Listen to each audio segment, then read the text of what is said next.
Well, Jumpin' Joe Jackson, how is everybody? It's good to be back with you again on this bright and cheerful and warm, sunny Southern California afternoon. So hope everybody else is doing well and had a good week. Before we even get started, looks like Miguel, you might be the only one in the room. Miguel Rangel is here. So Miguel, I'm going to ask you, because it's early and I don't want to have to deal with this stuff like when there's a lot of people in the room. How is the audio and how is the video and how is the lighting? Because we can fix all those things. So how is the audio, the video, and the lighting? And Doodle, the Prince of Darkness. Come here, Doodle. Come here. Come up. Come on up. Come on, you can do it. You can do it. You can come up. There we go. Doodle, the Prince of Darkness, everybody. Well, everybody is Miguel. So we got a quiet crowd here today. So not many people at all. Obviously, that means that Claudia's home. And he would rather spend time with her than here, even though we have snacks and stuff. Grub Warp is here. Jared Tierno is here. How is the audio and video is okay for you guys? Everything's okay? Lighting's okay? I can fix it. I can change it. I can make adjustments. But I want to do it now. So we'll wait for some more people to come in the room because we're starting out a little bit late. We have 6 people in the room. According to that little thing over there, if that means anything whatsoever. Everything good. Good is good. How was your week, everybody? Miguel, Jared, Grub Warp, and Tiki Briefcase. Hello from New Jersey. Well, hello to New Jersey. Tiki Briefcase. What exit do you live off of? Welcome to the channel. I don't recognize your name from being in here before, but I'm old, so there's a good chance that you've been here before, and I just don't remember. So if that is the case, and I apologize if that is not the case, then what brings you to our channel? Bergman County. That sounds familiar, but I've been around New Jersey, but I'm trying to remember where Bergman County is. Bergman County is like the northeast part of New Jersey. Is that right? Bergen County, yeah. So that's like where Hackensack is, Bergen County, I think. Is that right? I've been to Hackensack. You ought to know by now. Yes. Okay. Yeah. Been there. Because I grew up in the Northeast, and so I spent a lot of time in New York, New Jersey, Pennsylvania, Massachusetts, all the New England states and everything. Spent a lot of time there. So yeah, welcome to the channel, Tiki. I'm guessing that I haven't seen you before, by the fact that you're telling me that you have not been here before, or you're not telling me that you have been here before. So a little bit of the ground rules. Well, they're not kind of ground rules. We just it's kind of what we go by here. So we try to make it a family-friendly channel. It's not a family channel, but it's a family-friendly channel. So you can watch this with your kids and not have to put your hands over their ears or explain something uncomfortable or anything. So there's that. And we do that for a variety of reasons. One is I've actually had my grandkids on the show. I've had my grandkids do episodes with me. And so I want to make it something that you can do with them. And like, you don't have to say, all right, mommy's going in the other room and don't bother me because I'm going to be watching Trippy Food. So they can watch it with you. And that's not a big deal. All right. A smelly place though. Yeah, it can be. And then, and so we just try to maintain that kind of, air as far as language and stuff like that goes. We'll do double entendre stuff all the time. It doesn't mean that I'm not judging anybody by that or anything. If you've ever seen me on Reckless Eating on the channel, on the episodes where I'm on Reckless Eating, I can get a little salty. So, but on this channel, we just wanted to be accessible to everybody. So we just kind of tone that down. And the other thing is 2 things we don't talk about politics and we don't talk about religion.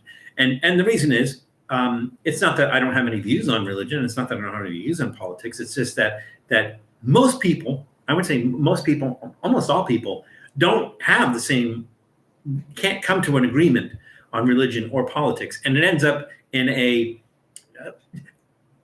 nice way, a discussion; in a bad way, an argument. But it ends up in a 2-hour discussion or argument, and we're a travel and food channel. And if we get into a discussion about religion or politics, then we don't get to the food and the travel stuff. So those are just our basic guidelines. But welcome, Tiki, and so everybody else in the Janice is here. Hello, I'm at Knott's Berry Farm for the Boysenberry Festival. Of course you are. So I will be in and out of the chat, but you are here, Janice, and I think that's the important thing. So Tiki, I don't know if you know Janice or not. Please say hello to Janice, and Janice say hello to Tiki Briefcase. Janice has her own channel, Janice Yamanaka, and I advise you, if you have not checked it out, to check it out. But Janice has participated in every single live stream that we've done since we've been live streaming. So I doubt she's going to break that streak. She could take a year off and still maintain her streak. So has been. Hey, Nashies is in the room. Welcome, Nashies. Good to see you again. Glad you could make it. But everybody, please welcome and give a warm and hearty Trippy Food welcome to I blew that one. Give a warm and hearty Trippy Food welcome to Tiki Briefcase from the Garden State. And I know people talk about, and this is travel, so we can talk about this. I know people talk about New Jersey and they go, the Garden State. I crossed the George Washington Bridge into New Jersey, and it doesn't look like a garden to me. Well, I mean, it's a big state, right? You go to like near the Delaware Water Gap, and you go out to the western part of the state, and some of the places in the southern part of the state. It's actually a beautiful state. It just depends on where you are. And I'm sure that's the case with every state. Maybe not Hawaii, but that's the case with every state. So a blessed Sunday to you as well, LDJD3759. Hopefully, we can come up with a better name for you than having to trying to do the LDJD3759. I'm just going to call you LD. How's that? Will that work for you? Oh, Lola, hi, how are you? So I was gonna go over the ground rules for you, but you already know them, so I don't have to. So thank you. Well, welcome. Good to see you, Lola. Glad you could make it. We're just going to wait a little bit to get started here till a couple more people come in the room. We get 6 now, so it's building. I don't know. Maybe there's something going on this weekend. I don't think it's not like a holiday. We don't get a holiday again until the end of May, right? The Memorial Day. So got to work our tails off until Memorial Day. But and I get to do this on Sundays, so that's always fun. Sometimes on Sundays. Sometimes Sometimes we do other stuff. So, but welcome everybody, and a happy Sunday to everybody. Nashies, I just kind of caught you a little bit last night on Matt Zion on the Reckless Eating's live stream. For those of you familiar with Reckless Eating, they kind of do the same thing that we do as far as the food goes, on the food and the travel stuff.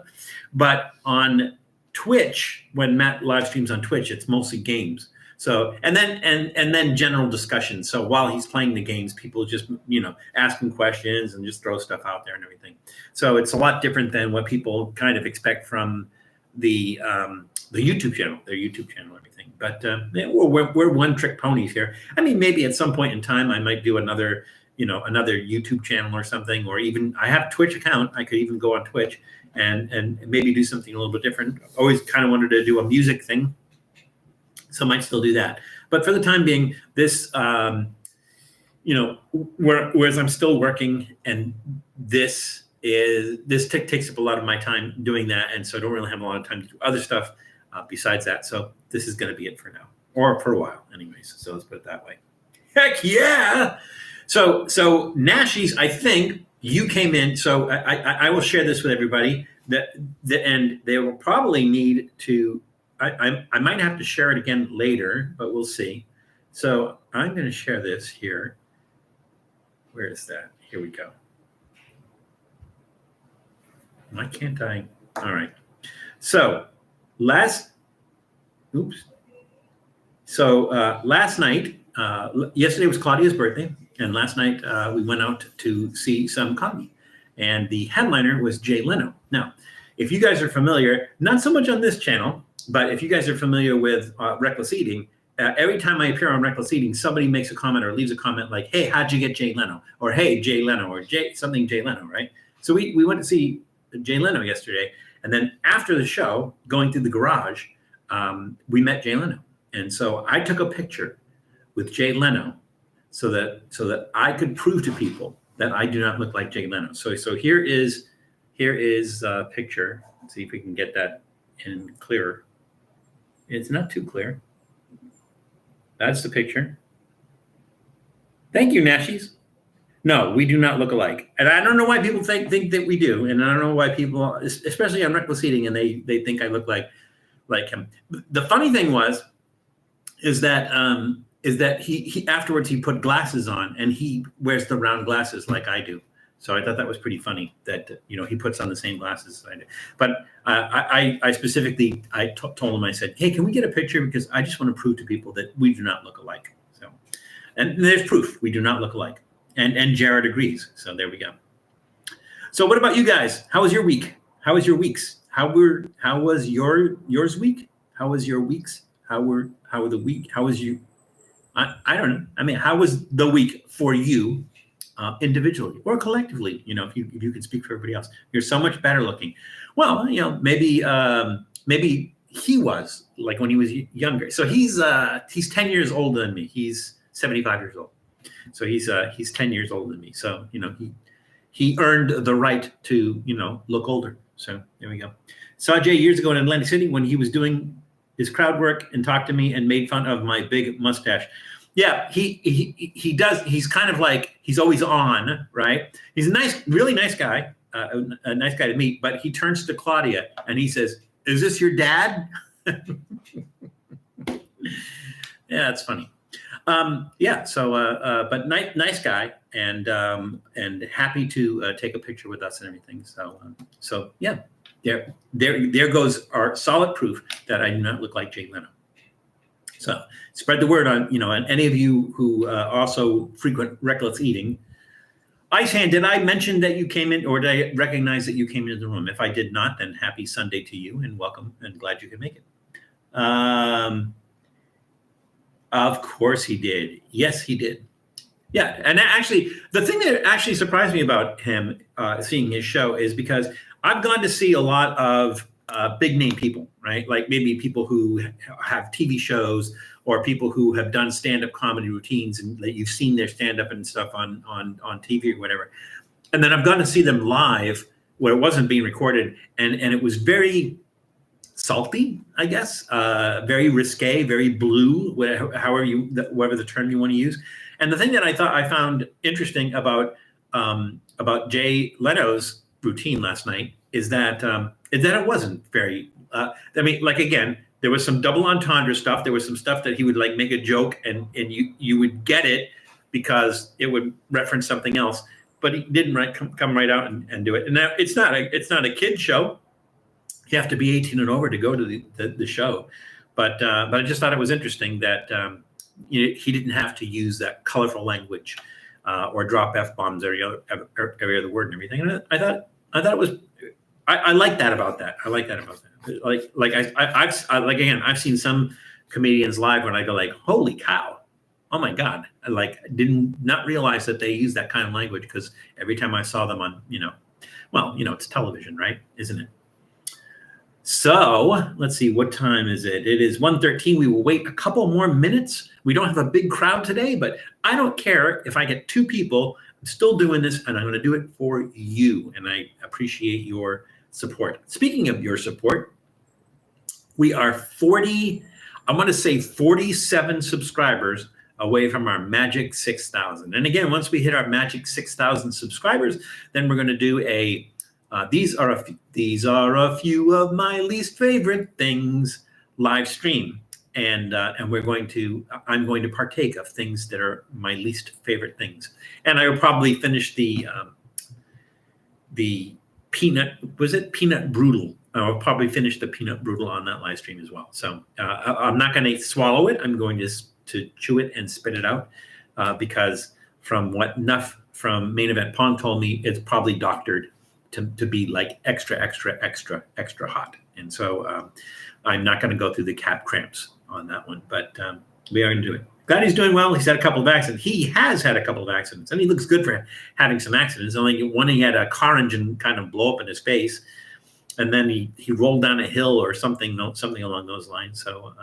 So yeah, but we're all getting old. He made a joke about that, like said something about like he was riding a motorcycle like 90 miles an hour, crashed into a fountain. And then, a day or two later, he was, got up on stage to do a routine like nothing happened. And he said, then the other day he's sitting in his chair and he just yawned and turned his neck. And he's like, oh my God, call the doctor. I just locked my neck in place or whatever. So I watched Secret Pizza Tipsy Val.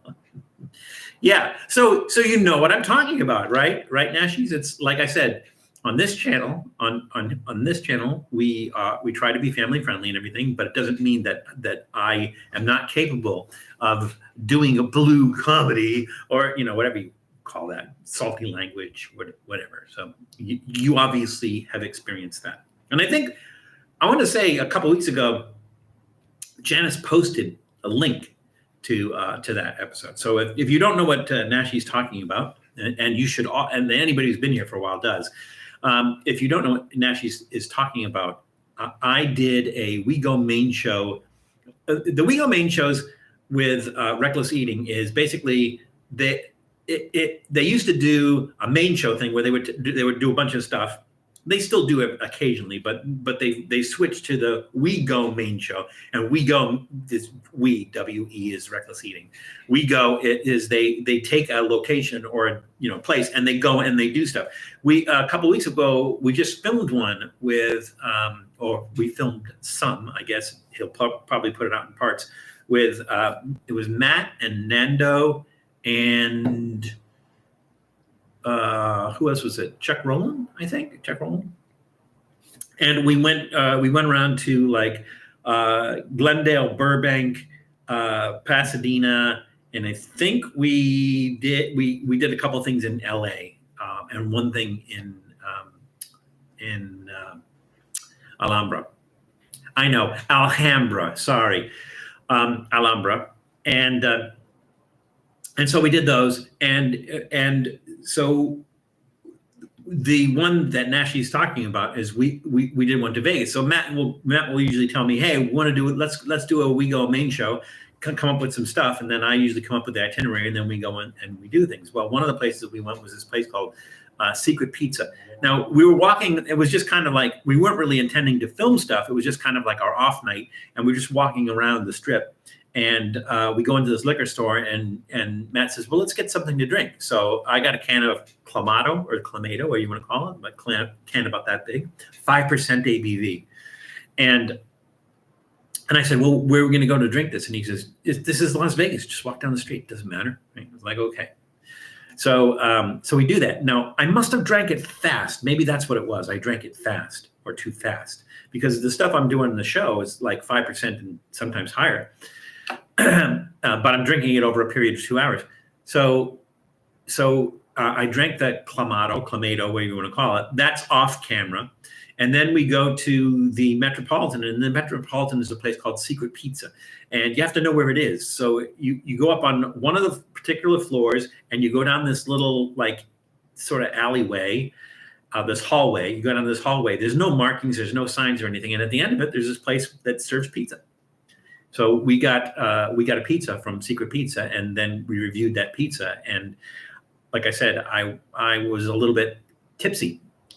They call Tipsy Val. They called me. I was a little bit tipsy from that one can of Clamato at 5% ABV, and it ended up on camera. So there we go. That's it. That is it. All right, we're about 1:19 p.m. We get 10 people in the room. That's decent. I'm glad you guys can make it. So we're going to go ahead and get started. We're going to start with our adult beverage, which is right here. It's hard to get that right because I always move my hand in the wrong direction because we're flipped. But that's it right there. And that is from Enegren Brewing Company. Let me try that in English. It is Enegren Brewing Company Maibock Spring Lager. That is a 7.2 ABV, so it's a little bit higher than standard. Enegren Brewing Company was founded in 2010 by Chris and Matt Enegren, so it's not just a catchy name, and Joe Nasenzi in Moore Park, California. And so this is a Bock beer. So here's my trivia question of the day. For this product, where was Bock beer first brewed? Where was Bock beer first brewed? Hey, John King is in the room. Welcome, John. Glad you can make it. And Grub Warp, did I recognize you that you had entered the room? Did I recognize you? And if not, welcome, Grub Warp. Glad you could make it. All right, so let's get started on this guy. Classic style lagers and ales established 2010. Enegren Brewing Company, Maibock Spring Lager, Maibock. 7.2 ABV, nothing special on there. It's a traditional German style Helles Bock celebrating the coming of spring. The strong spring lager has a lightly toasted and moderately sweet malt profile balanced with spicy and floral German noble hops. Willkommen in Frühling, whatever that means. Pairs well with bratwurst, pretzels, and roasted chicken. Well, we don't have that today. And glassware is supposed to be at Stein. Serving temperature is 50 degrees. A lot of people think that you have to serve beer ice cold. The reason that especially some companies who make beer recommend that you serve it ice cold is because their beer tastes terrible. And so the colder you serve it, the better it tastes. So it doesn't taste so bad. It's just as cold and refreshing, and you kind of ignore the taste. But most brews most beers, good beers, is designed to be drunk slightly lower than room temperature and to be very, very good. So I don't know this was in the refrigerator. It's been out for about 20 minutes or so. Maybe it's 50 degrees, maybe not. I don't know, but we're going to try it anyways. You are awesome, John. You are awesome. All right, so here we go. Let's do this. Julie is not here to rate my pour, but maybe she can watch the playback. She is at she has at some sort of like a fantasy convention that the girls wanted to go to. So that's where she is today.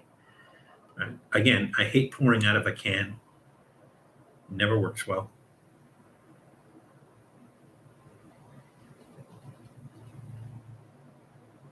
Nice amber color on that. In our Trippy Food beer tornado glass. And I know it's nucleation. There's an etching on the bottom, on the inside, and so that's what actually creates the bubbles, is nucleation of them hitting that etching on the bottom. It's kind of like when you drop Mentos in a bottle of Coca-Cola. Same thing. It's nucleation is what causes that. But because it causes that, it means that I have to work my way through a head of foam, or I could use the straw. So I come prepared. Makes for bubbles. It does make for bubbles. This is the only glass I have that does nucleation, and it's a Samuel Smith's glass. So I feel like I should be drinking Samuel Smith, like their pale ale or their oatmeal stout or something like that out of there. But you got the glass, you use it. This is nice. This does not have, even though it's 7 point something, what did I say? 7.2. Even though it's 7.2, it doesn't have that alcohol bite that some of the higher ABV beers have. It has a kind of a sweet taste, but it also has that little bit of bitterness from the hops. But it's not like offensive. It's not like really bitter. And it doesn't have that alcohol kick. That's a nice beer. I agree with them on the pairing. I think it goes with more stuff than that. So this is like, this is a good go to a bar and have a drink and have bar snacks with this and everything. That's a good bar drink for that. And you don't have to serve it ice cold because it's actually pretty good. So that's going to get from me a thumbs up. It's very, very good. It's a very, very good beer. Bock beer brewed before Boston begun.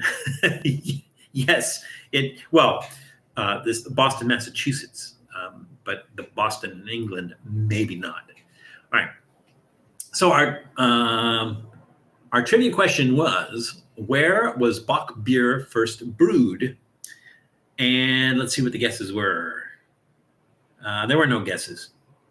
Isan just said before Boston began. And I think you are correct. It is before Boston began. Boston, Massachusetts. Bock beer was first brewed in the 14th century in Einbeck in Lower Saxony. Okay. 1 second.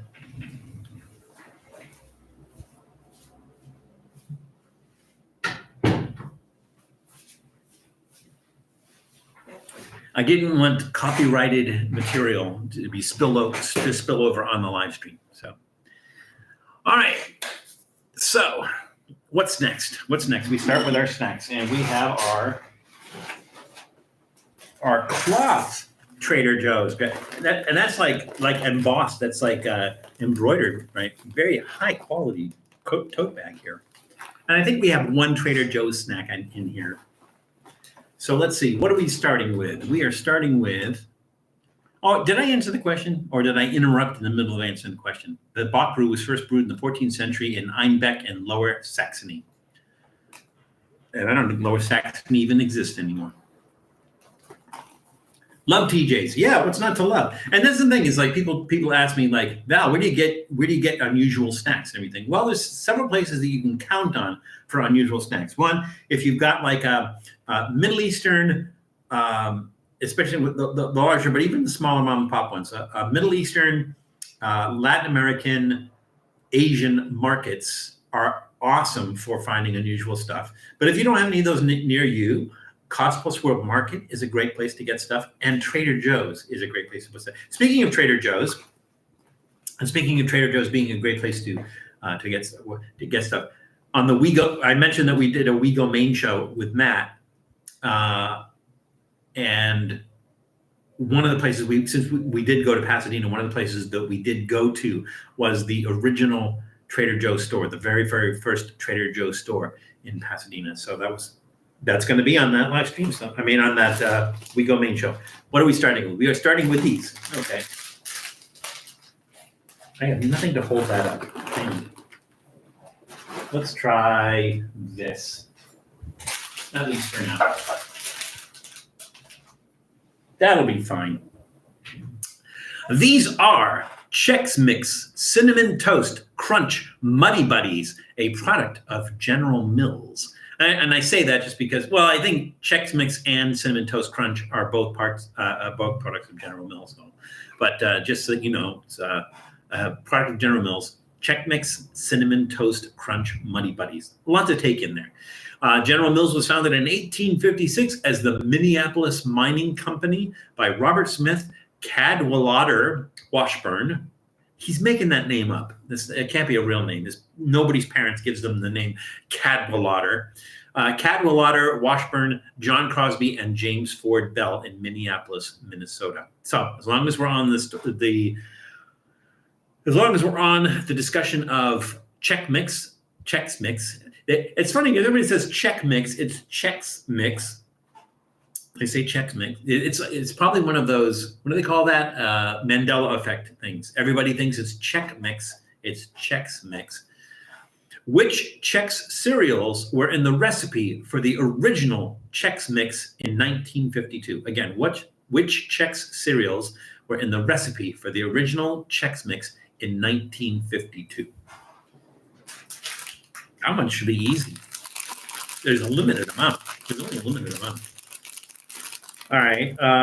This is Chex Mix brand snack, Muddy Buddy Cinnamon Toast Crunch blasted with Cinnadust, whatever that is. Coated Chex snacks.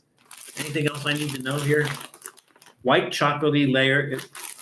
Chocolate. I guess that's the Muddy Buddies part of it because they don't really mention chocolate on the outside. Powdered with sugary smooth. That sugary. It just kind of turns me off there. All right, let's just try it. Contains bioengineered food ingredients. There's robots in here. Excuse me.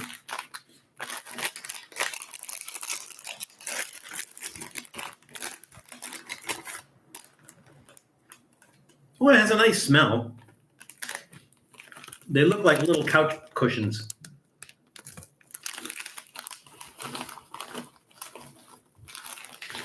Now, it's been a while since I've actually eaten Cinnamon Toast Crunch. Oh, okay. So here's the thing. I was expecting them to look like Cinnamon Toast Crunch. They're supposed to look like Chex because it's made from Chex cereal, right? All right, let's give this a shot.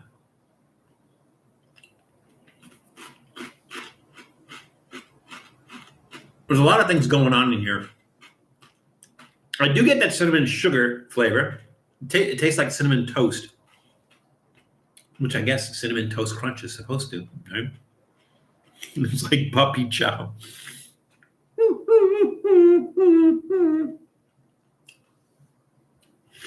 This is pretty good. The chocolate's subtle. The cinnamon sugar is the primary flavor here, to the point where you can't tell which Chex they're using. Let's see, didn't they even mention? This is cornmeal, so I'm guessing they're using corn Chex. But you can't tell. You get all those flavors. The cinnamon sugar is the strongest taste. So I think when I said that the chocolate is subtle, it's not that it's subtle, it's that it's overpowered by the cinnamon sugar. So if you like cinnamon toast, not Cinnamon Toast Crunch, not the cereal, Cinnamon Toast Crunch, actual cinnamon toast, you'll love these. The only thing that's missing is that butter, because I don't know if everybody makes cinnamon toast the same way. When we were kids, what you do is you take the toast right out of the toaster, you spread butter on it till the butter melts. Then you mix sugar and cinnamon together, you sprinkle it on the top of it, then you shake off the excess, and then you eat it. And that's what that tastes like. So it tastes like cinnamon toast. The thing is that, again, there's chocolate there. They don't make a big deal out of it, and they shouldn't, because it's really kind of subtle. But it's actually really, really good. It's exceptionally sweet, and so me personally, I don't like really, really sweet stuff, and so I would not eat a lot of that. But it's actually good, and the nice flavors and stuff. And I'm going to give it a thumbs up. I am going to give it a thumbs up. I'm having barbecue corn nuts. I love corn nuts. They're loud, though. Did you have corn nuts today? I don't think so, but they're loud. All right. Our question was, which Chex cereals were in the recipe for the original Chex Mix in 1952? Let's see. The guesses were, Ice Hand said corn and rice. Nashi said rice, corn, and wheat. Reindeer chow. Okay. So let's see. Ice Hand said corn and rice. Nashi said rice, corn, and wheat. All right. So Nashi's is sort of correct. More correct than Ice Hand, because corn was not in the original recipe. The original recipe for 1952 called for wheat and rice, which she had mentioned, but she also mentioned corn. And corn was added in 1958. So in 1958, corn was added to the original Chex Mix. So she Nashi's mentioned the three ingredients that were in Chex Mix as of 1958, but the original ones in 1952 was only wheat and rice. So, everybody's wrong, everybody's right. I don't know. Let's call the whole thing off. Let's have some more beer. Sip. Go easy. Pace yourself. All righty. I'm going to put this in here just to get it out of the way. What is next? Oh, those are next. Okay. We're going to go with sort of savory. Sort of savory. And this is what we're doing. Okay. These are from Calbee. And these are tomato basil harvest snaps. Calbee was founded in 1949 by Takashi Matsuo in Hiroshima, Japan. So right after the war. And the name comes from, I think it's calcium and vitamin B is the name Calbee. I think because we've done Calbee stuff before. But this is tomato basil harvest snaps. I think it's a red, I thought it was pea protein, but it's actually red lentil. It's made from red lentil. Gluten-free, packed with 9 grams of protein. They pack that protein in there. Let's see. Anything else I need to know? No, they're baked, and this is a no-fry zone. That's funny. Ha ha ha ha ha. Okay, packed on shared equipment with milk. So, you know, if you're this, they can't say vegan, right? They don't say vegan, and they can't say vegan if it's made on equipment that might have milk in it. They can't say vegan. So, I think other than that, it would be vegan. Manufactured by Calbee, America, Fairfield, California. Now, here's a question. Our question is, what is Calbee's most popular product? Again, what is Calbee's most popular product? One moment, please. Let's see. How do I mute? I'm going to mute you. Mute.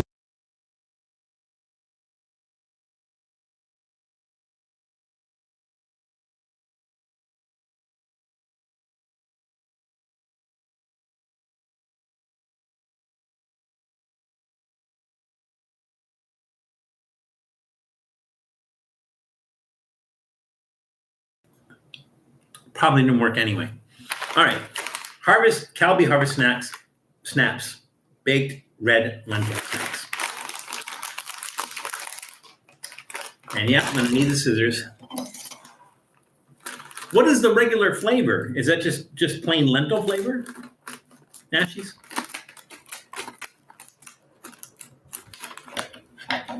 I guess it's funny because they're shaped like peas that are in the pod. They're shaped like peas. I wonder if they use pea protein for this, or they're all made from lentils.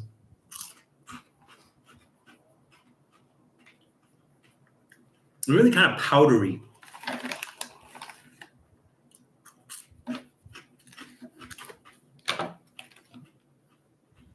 They just fall apart. I'm guessing you don't need to chew these. I'm going to try that. Let's see if it dissolves. The green pea snaps. I think that's probably the thing, is that they're shaped like green peas because most of them are made with green peas, and I think maybe red lentil is the exception to that. These remind me of something, and I can't think of what it is. Really nice flavor. I like the tomato flavor. The basil is not overpowering everything. It's not a really strong basil flavor. It's tangy and zesty. I would agree with that. But I really like that tomato flavor mixed with the lentil flavor. That's a really nice snack. And probably, I'm going to say healthy, but I don't know. Maybe it's not. 230 calories per serving. What do they consider a serving? The whole bag, I hope. One serving per container. Yeah, the whole bag is 230 calories. I don't know. Is that good? Maybe. Maybe not. I'm going to go ahead and give that a thumbs up. Those are really, really tasty. That's a nice snack right there. All right, let's put that in there. And the question was, what is Calbee's most popular product? Let's see. Ice Hand said shrimp chips. Looks like Ice Hand maybe is the only one that answered that question. Unfortunately, it is shrimp chips. You are absolutely correct. It is shrimp chips, or Kappa Ibsen. Kappa Ibsen is what they call it, and they're shrimp chips, introduced in 1964 by Calbee. That is their most popular product. All right, let's move on. Half an hour in and 2 snacks in. I think we're doing fine. All right, let's see what's next. Okay. All right, these look interesting. Yep, there we go. Now, this is a product line that I have not tried before. So this one is new. This is Epic Goods is the product line. Epic Goods white cheddar jalapeno puffed nuggets. Now, I will tell you what it is. Anyone want to throw this out here? So like Gold Emblem is CVS's product is a product line of CVS, and Great Value is the product line of Walmart, right? So just take a guess. Throw this out there. I mean, I'll tell you what it is in a second, but what is Epic Goods is a product line of a particular company. Which company is Epic Goods the product line for? Anybody? Just throw it out there. You don't even have to be right. Fine, be that way. So Epic Goods is a product line of BP, British Petroleum. It'll make sense in a second, trust me. British Petroleum, the oil company, British Petroleum. So BP, formerly British Petroleum, was originally founded in 1909 by William Knox Darcy and Charles Greenway as the Anglo-Persian Oil Company. BP Products launched the Epic Goods product line in 2024. So that's why you may not have seen it. If you've been to a BP gas station and they have a convenience store in the gas station, you'll probably find the Epic Goods product line. Now, here in Southern California, I don't think they have these convenience stores in other places. I think it's only in Southern California they have AM, PM convenience stores. And that's where I got these. I got these at the AM, PM convenience store. It was at an Arco station, but I believe BP owns Arco, so I think that's why. I think that's why. So again, remember, it's AM PM is the convenience store at the BP / Arco stations. Anyone want to take a guess as to what AM PM stands for?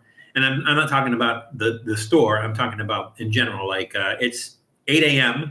It's 12 p.m. Anyone know what AM PM stands for? Anybody? We have an AM PM in Nevada. Yeah, the West Coast. So, but I don't know. It's much. Correct. AM is Anti-Meridian, Phantom Ranch. Welcome, Phantom Ranch, by the way. Yes, Anti-Meridian, and PM is Post-Meridian. So, it's Nando. Oh, okay, Nando. We were just talking about you earlier because we were talking about the We Go Maine show we just recently filmed in Glendale and where did we do? Glendale and Burbank and Pasadena and a couple of other places, LA and Alhambra. So welcome, Nando. Nando, it's Nando, everybody. AM is anti-meridian and PM is post-meridian. And what meridian is if you've ever looked at a globe that has lines on it, you have lines going up and down, and you have lines going back and forth. So that's like the latitudes and longitude lines, right? What the I think it's longitude is the ones that go up and down. What those represent is that line represents when the sun is in the middle of the sky, like when is noon in the center of the sky on that line. So when you go on the other side of that line, after the sun has passed that line, that's anti-meridian. I'm sorry, before that line is anti-meridian. After that line is post-meridian. So a little bit of science class here. Well, it's not even science class. It's just a way of designating stuff. So there we go. A little known and even less cared about fact. So again, British Petroleum or BP launched the Epic Goods product line in 2024, and we are going to do their white cheddar jalapeno puff nuggets. I'm guessing if they're puff nuggets, and I'm thinking they're corn. Let's see. Naturally flavored with other natural flavors. Is that redundant? Naturally flavored with other natural flavors. I would think like naturally flavored with other unnatural flavors. I don't know. And they are corn puffs. So I imagine these are going to be kind of Cheeto-y. So again, they're called puffed nuggets. So as long as we're on the subject of nuggets, our question is, who invented the chicken nugget? Who invented the chicken nugget? And I will tell you that it is not, in fact, McDonald's. McDonald's did not invent the chicken nugget. It might be surprising. You might not even get it. And that's not important. And that's okay. Ooh, these are weird. I was expecting them to be Cheeto shaped, but they're just all these little misshapen little blobs. Look at that. There's no rhyme or reason to the shape.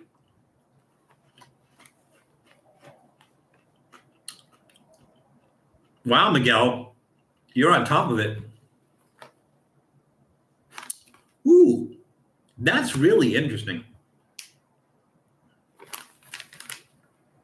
Okay, so the cheese is a lot different than like Cheeto cheese in that this is powdery It's almost reminiscent of that cheese that you get in pizza. Like when you order pizza and they give you those little packets of cheese that's in it. It's almost like that cheese. This is better. It's actually really, really good. And then this has a kick to it. I mean, it really, for a product that has jalapeno in it, you would think, most of the times it's like, that's barely even hot. This one sneaks up on you. It's kind of like, have you, let me know if you guys have ever experienced this, where maybe you've got 4 or 5 jalapenos, right? You eat one and it's like a bell pepper. You eat the other one, it's like a habanero. It's like the capsaicin in it varies from one jalapeno to another. It's kind of odd, but this is like you get the essence of that heat from the jalapeno. You do get that nice flavor. You do get that cheese on top of it. It's an interesting texture. It's not quite as airy as Cheetos. I'm gonna keep eating these things. It's really interesting.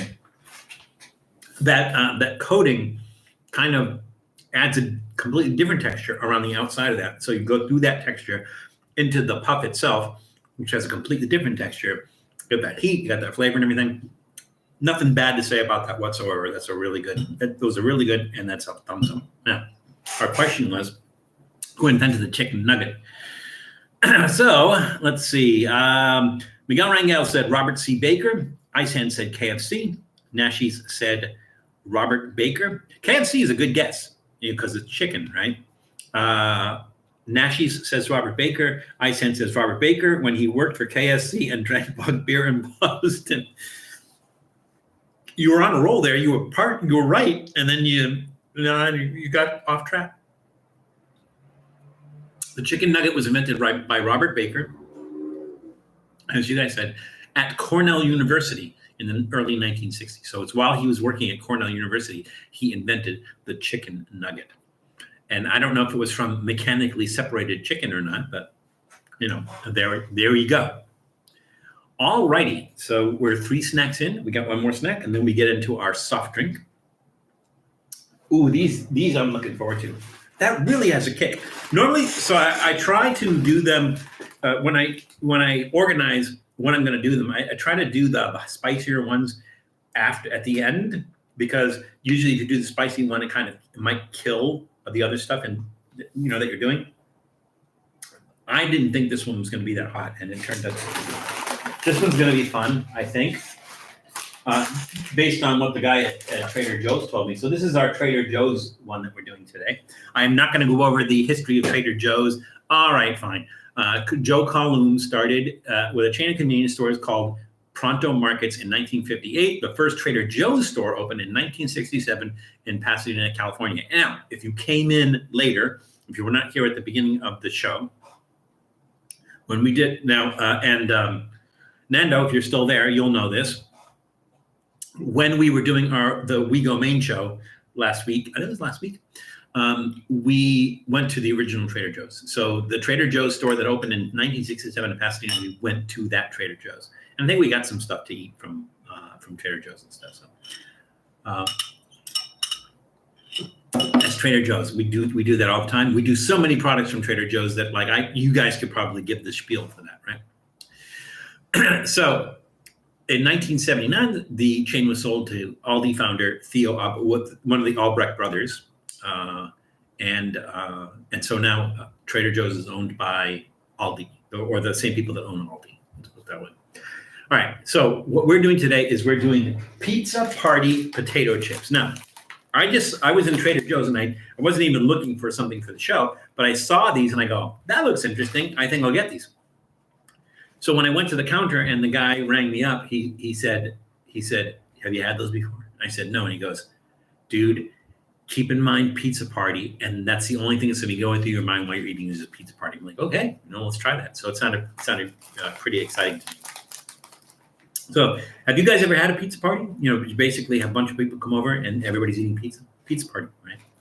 So here is our trivia question. Our trivia question is, what location was a noticeable first for a pizza party in 2021? Which location was a noticeable first for a pizza party in 2021? Well, they look great. They look like potato chips. I'm going to be honest with you, Nash. They look like potato chips. And Phantom Ranch, you are correct. They are awesome.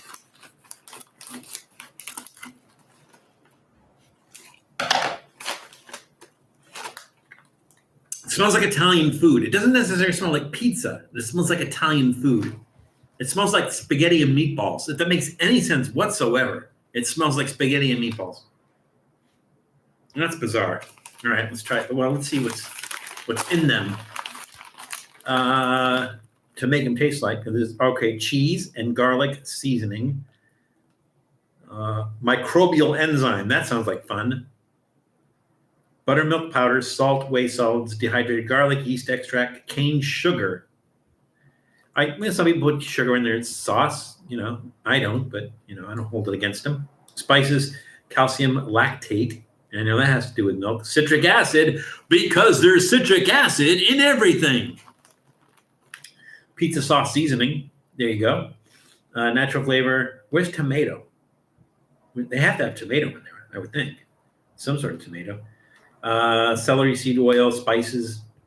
Vegetarian pepperoni style seasoning. So it's the seasoning, but not pepperoni itself. Onion powder, spices. I didn't see tomato, so I don't know how they're going to get this the sauce thing. They are red. They're very red.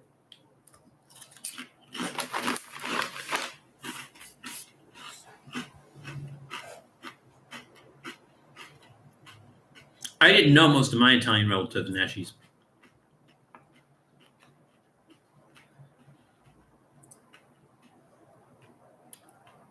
Oh my God! It has the sauce taste down. Like, I don't even know if there's tomato. I didn't see tomato. I don't think there's tomato in here, but it has the taste of tomato sauce down to a science. But it did, like I said, the smell. It smelled like spaghetti and meatballs, not pizza. It definitely tastes like Italian food. And I ought to know. My grandmother was from the old country. She taught my mom how to make Italian food. But my grandmother on my father's side was Mexican. And she taught my mom how to make Mexican food. These are really good. Now, for me, I can see where you would think that they taste like pizza. They're really good. I really like them. Let's just give that big thumbs up right now. But for me, the thing is, you're putting it on a potato chip. If you were putting it on something made from wheat, I think it would taste more like pizza, because obviously pizza is not made from potato flour. No, there you go. Make up pizza with potato flour. See what that would taste like. That would be interesting. If I know anybody who can make a pizza with potato flour. That'd be interesting to try.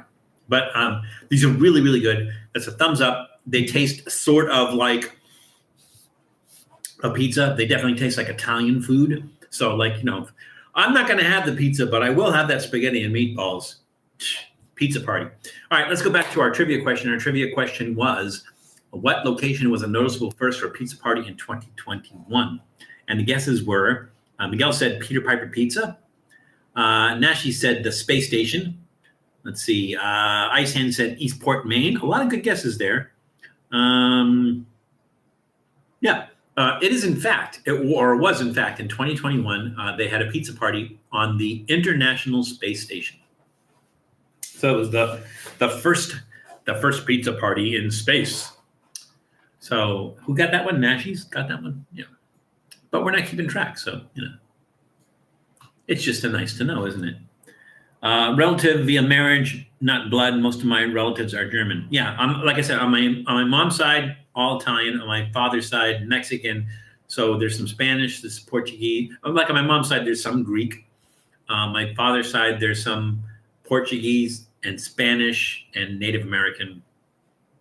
A big chunk of Native American, but that's Mexican, right? There you go. I knew that one without cheating.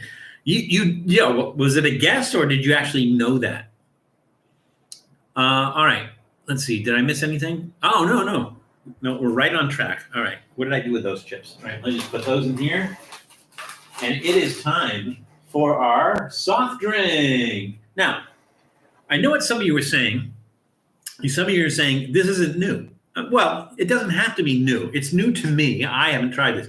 When I see Squirt, I think of that, that kind of greenish grapefruit flavored drink, and that's been around forever, right? So Squirt was first created in 1938 by Herb Bishop in Glendale, Arizona. It competes primarily against Fresca. And this is Ruby Red citrus and berry soda, Squirt. So it does have grapefruit juice in it, but it also has berry soda in it, the berry juice in it as well. Now, I've seen some things that point to this, but some things that do not, and so I don't know what the accuracy of this, but they do say, because when Squirt was originally founded in Arizona, they had like a bumper crop of grapefruits. They didn't know what to do with them. And so some guy said, well, let's make soda. And so in 1938, they did make soda. And because there is a ruby red grapefruit, they were also making ruby red grapefruit back in the 1930s. But apparently it didn't catch on very well. And so they brought this back, I want to say in the 90s, they brought back the ruby red, but they brought it back differently. So again, it does have berries in it as well. But I just thought it was interesting because I've only had the regular Squirt. I've never had the ruby red Squirt. So we're going to try that now. So one of the big differences between this and regular Squirt is that the ruby red actually has caffeine in it. So my question is, like, are they really going against Fresca, or are they going against Mountain Dew? I don't know, but they put caffeine in the ruby red one. It's not like there's natural caffeine in anything that they're doing. So Squirt was founded in 1938. In 1978, it was sold to Beverage America. In 86, it was sold to A&W, the root beer people. In 1993, A&W Beverages merged with Cadbury Schweppes. So Cadbury, the chocolate egg people, and Schweppes, the ginger ale people. And Schweppes, by the way, is one of the oldest soda makers in the world. Schweppes is one of the oldest. But in 1993, A&W Beverages merged with Cadbury Schweppes. In 2008, Cadbury Schweppes spun off the American beverage arm into the Dr. Pepper Snapple Group. Two more different sodas, completely different sodas. And then in 2018, Keurig acquired the Dr. Pepper Snapple Group. It's just one big incestuous family. It's crazy to keep up, but it's still Squirt. It's gone through a bunch of different owners. It's still Squirt though. So Diet Squirt, Diet Squirt came out in 1983. What sweetener was first used for sweetening any soda in Diet Squirt in 1983? So it was the first time that this was used as a sweetener for any kind of soda. In 1983, Diet Squirt introduced this sweetener, this artificial sweetener into sodas. So what sweetener was first used for sweetening sodas in Diet Squirt in 1983? All right, let's try this. It's very red. I don't know that it says like it's made from ruby red grapefruit, but it does say grapefruit juice concentrate. So it's from grapefruit juice. Unfortunately, it does have high fructose corn syrup. I don't know why. Well, I know why, but modified cornstarch. Why would you even need cornstarch in a soda? Caffeine. Caffeine is a big ingredient. Red 40. All right. Bottled under the authority of Dr. Pepper 7-Up. 7-Up. There's another one that snuck in. All right. In Frisco, Texas. I don't know where. I lived in Texas for 13 years. I don't know where Frisco is. To give it a thick texture. I guess so. It smells like grapefruit. It smells sweet, though.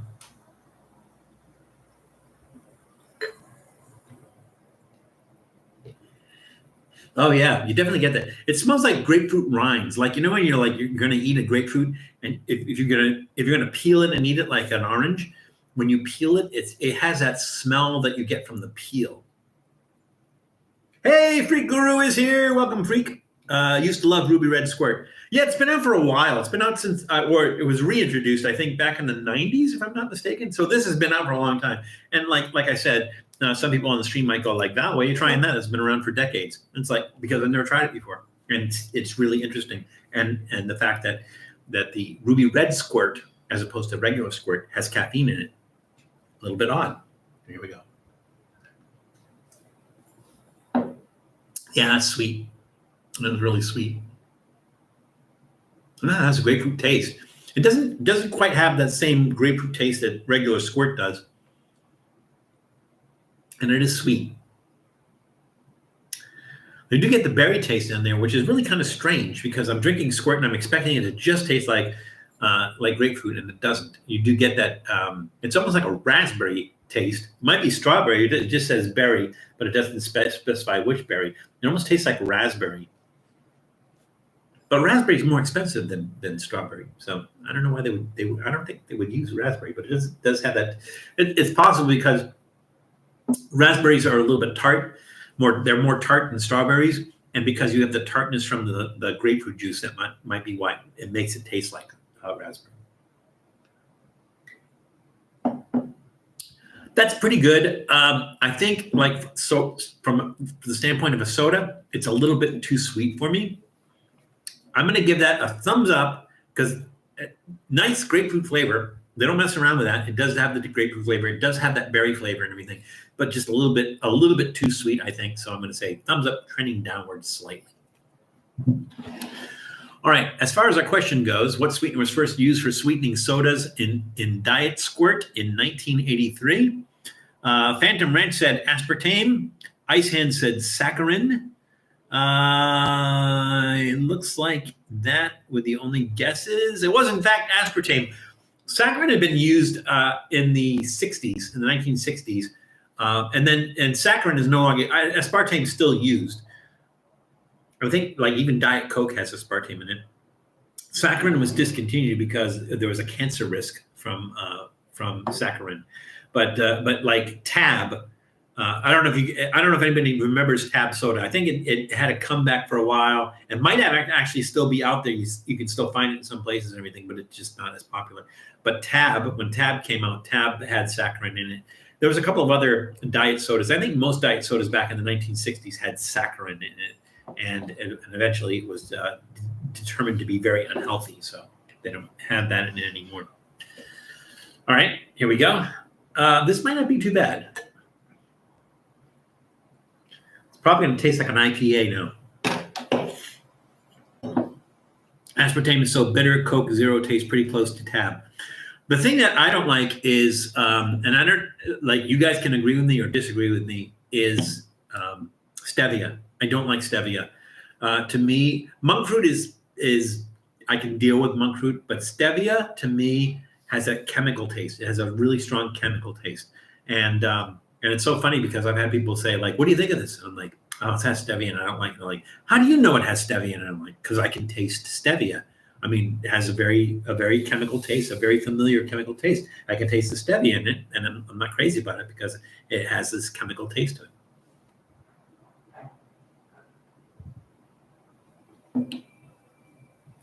All right, so it doesn't really. I was thinking that this was going to taste like an IPA. It doesn't taste like an IPA because it is so sweet that sweetness goes. This isn't a beer.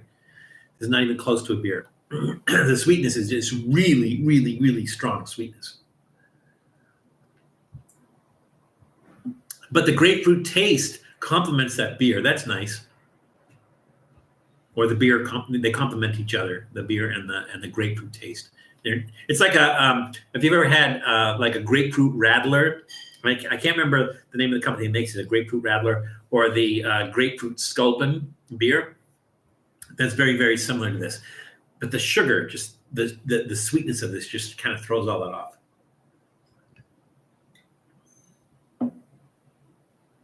Not usually a fan of root beer like drinks, but Sioux City Sarsaparilla is really good. Well, it has to be a really good root beer. There's some root beers that are, passable.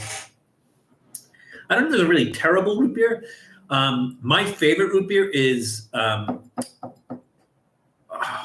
is it? They make a bunch of other stuff besides root beer, but I want to say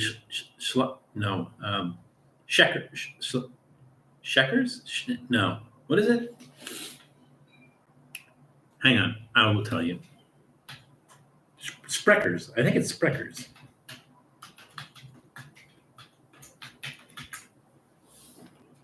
Yes, it is Spreckers. Spreckers root beer to me is the best.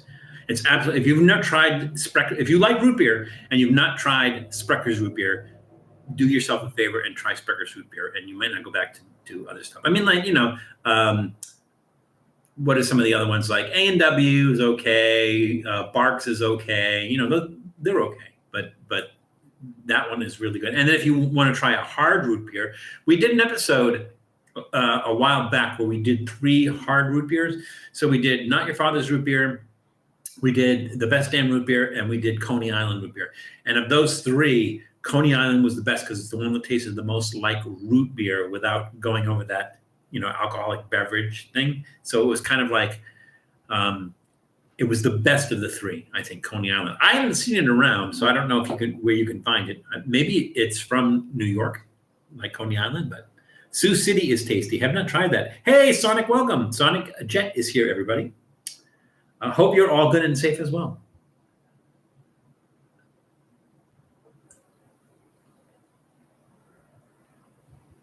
That's okay. That's pretty good. Again, the sweetness kind of throws everything off. So I'm going to say thumbs in the middle. Thumbs in the middle on that one. Yeah, it's not terrible, but it's just that sweetness I'm just not crazy about. Teddy's root beer. I've not tried that. Maybe we should do that. Maybe we should do a root beer, I don't know if we could do that as a live stream or we would just do it as an episode. Is like just try all these different root beers and everything. It sounds like a great idea. Hey, Val, and hello. Sorry, I've been away recently. Good to be back. Well, I was away a couple times too, Jeff, so don't feel so bad. I'm glad you could make it. We're about at the halfway point, so welcome. Just glad you could be with us. All right, let's get moving, and we're starting into the heavier stuff or the spicier stuff. And again, like you hear that? It's like that sugar, that kind of like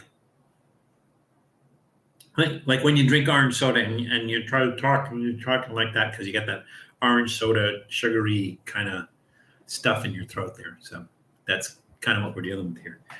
All right, so we're going back in, and I think everything from this point on is spicy.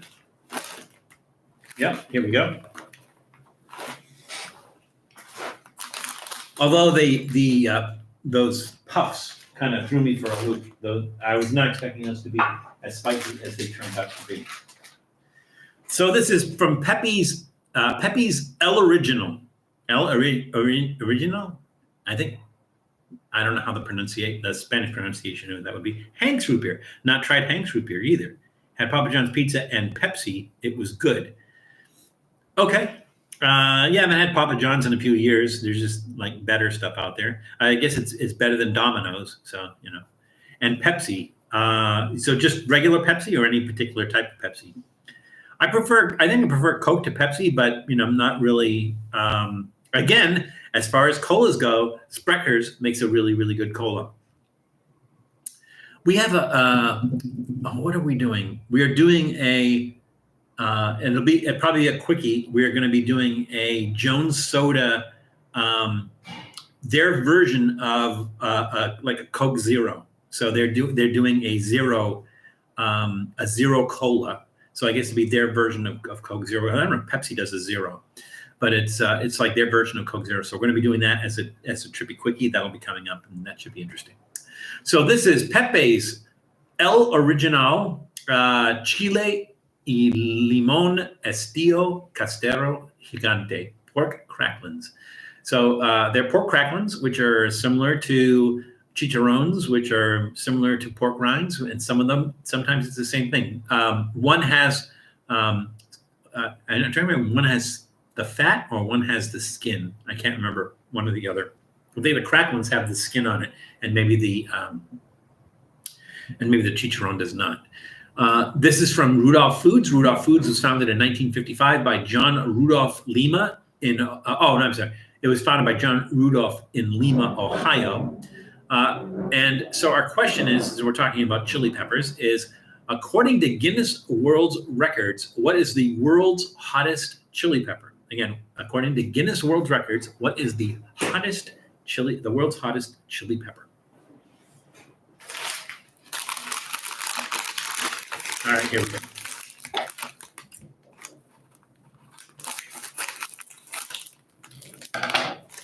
Ooh, there's a lot of powder in it. It smells like taco seasoning. Look at all that powder in there.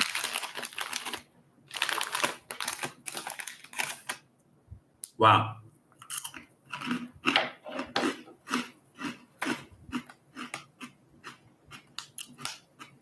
That's a nice flavor. The lime's really nice. They don't say what kind of chile. Maybe they do. It just says chili pepper. It doesn't say what kind. It's not really strong.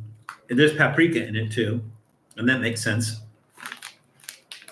Yeah, they really did not mention what kind of chili pepper is in there, but it's not very hot at all. It could be like Tabasco chili peppers.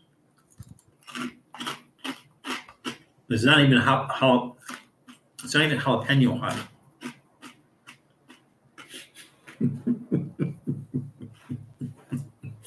You're awesome, Ice Hand.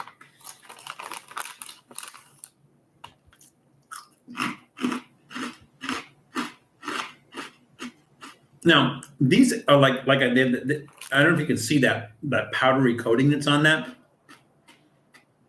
When I usually eat stuff like that, kind of gets stuck in my throat. This one's not so much. I'm continuing to eat it because I'm expecting that heat to build. And it really isn't.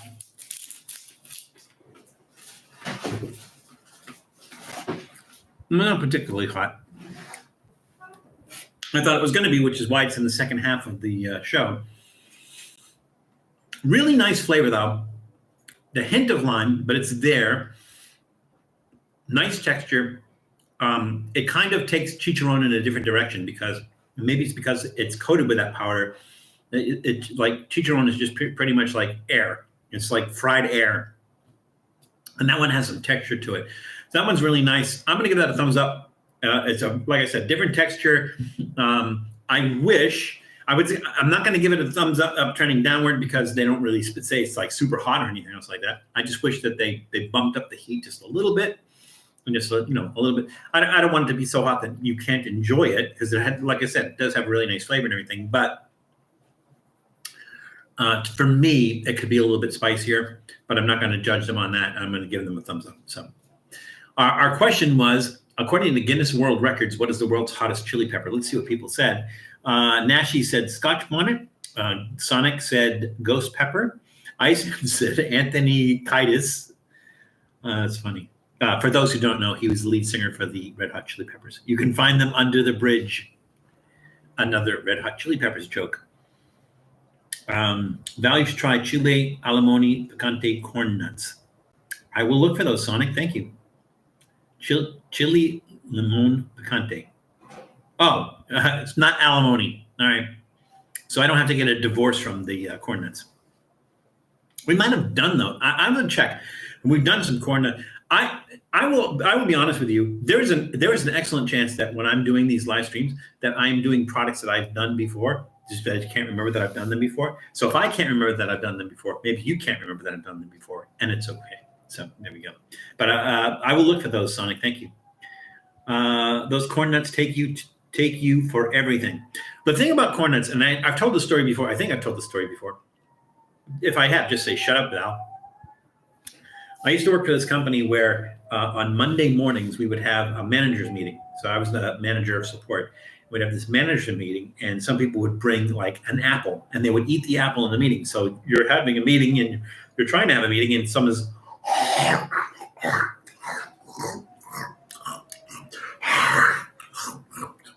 So I went to the VP whose meeting it was, and I said, hey, would it be a problem if we just said people can't bring food into these meetings? Sometimes it's a little bit distracted.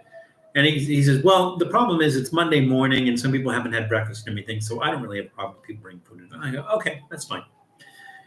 The next Monday, I brought in a bag of corn nuts. So if you know corn nuts like I know corn nuts, first of all, they have a particular smell to them, right? I don't find that smell offensive, but some people do because it actually has a strong smell. It's not like durian smell, but it does have a strong smell. So when you open the bag, smells in the room. And then there's how loud they are. So during the meeting, I'm like,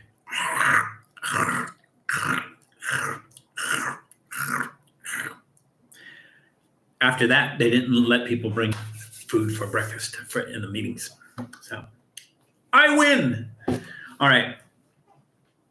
So again, the question was, according to Guinness World Record, what is the world's tallest chili pepper? And like I said, there was Scotch bonnet, ghost pepper. Those were all guesses. I'm surprised that nobody guessed Carolina Reaper. It is not Carolina Reaper. It used to be Carolina Reaper, but it is not Carolina Reaper anymore. The currently, according to Guinness World Records, the hottest pepper is Pepper X. So who was it that said that they just watched the We Go Main show where we were in Vegas, where Tipsy Val is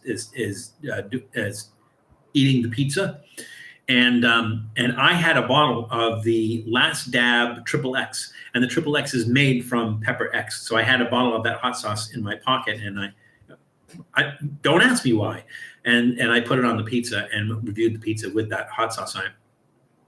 So the hottest pepper, according to Guinness Book of World Records, is Pepper X, which was developed by Ed Curry, and it is a whopping 2.6 million Scoville units.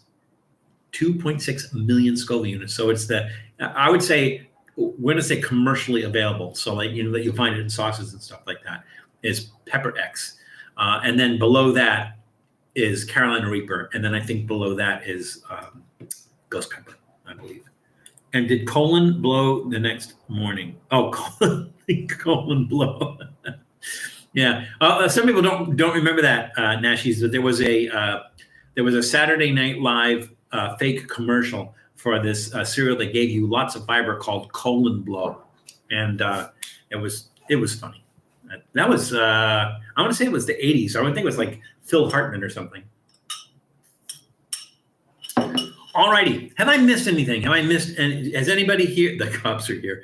Has anybody here, like asked a question that I missed, or did I neglect to recognize somebody entering the room? Please let me know if that's the case. I don't like to do that. We're small enough right now that I should be able to address each and every one of your questions. So, I look at, like, if I go on, like, I can see the chat and it's kind of going like this, right? If I go on, say, L.A. Beast's live stream and I'm looking at his chat, it's going like this. So if I ask him a question on his live stream, it's gone, like, before he has a chance to look at it. Now, some people get really upset and they go like, I asked you a question. I'm like, he didn't see it because he was doing something else, talking, and it went, there's 1,000 people on his live stream, so he missed that. So, but we are small, so I don't want to neglect anybody. So please let me know if I miss anything. All right, we're doing these now. These are from Don Beto. They're Don Beto spicy plantain chips. It is a product of Honduras, and it is from El Progreso Imports. El Progreso Imports was founded in Los Angeles by Nelly Oliveira. Let me try that again. El Progreso Imports was founded in Los Angeles by Nelly Oliveira in 2017. And so these are, I'm not sure if they're fried. Typically, they do fry these. Let's see, does it mention that they're fried or baked or whatever? I mean, like I said, typically they're fried. Vegetable and palm oil, they probably are fried. Tomato powder, that's interesting. So these are Don Beto plantain chips, tajaditas de plátano, spicy. That's all it says, spicy. So we're gonna try these. Now, the question is, again, these are plantains. What is the common name for plantains? What is the common name for plantains? Because they're spicy, I'm going to put it on the bottom.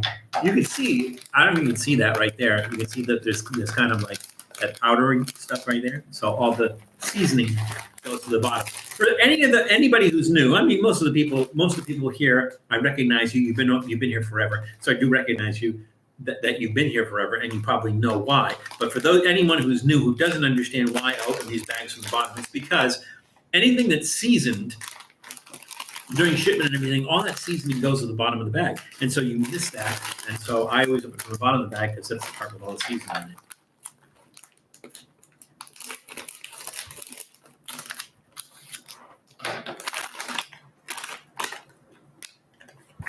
Nice smell. Looks like a banana. You can see the little seeds in there, right? Like if somebody ever asked, like, but as far as banana seeds go, like, you can see the seeds in there. Adam Hem is here. The photo with Leonard was great. How did you run into him in a parking garage of all places? Well, the parking garage was connected to the comedy place where he had just performed. So it was Claudia's birthday. She wanted to see Jay Leno for her birthday perform. So we went to see him. And then afterwards, we were in the garage. He was in the garage. He walked out in the garage.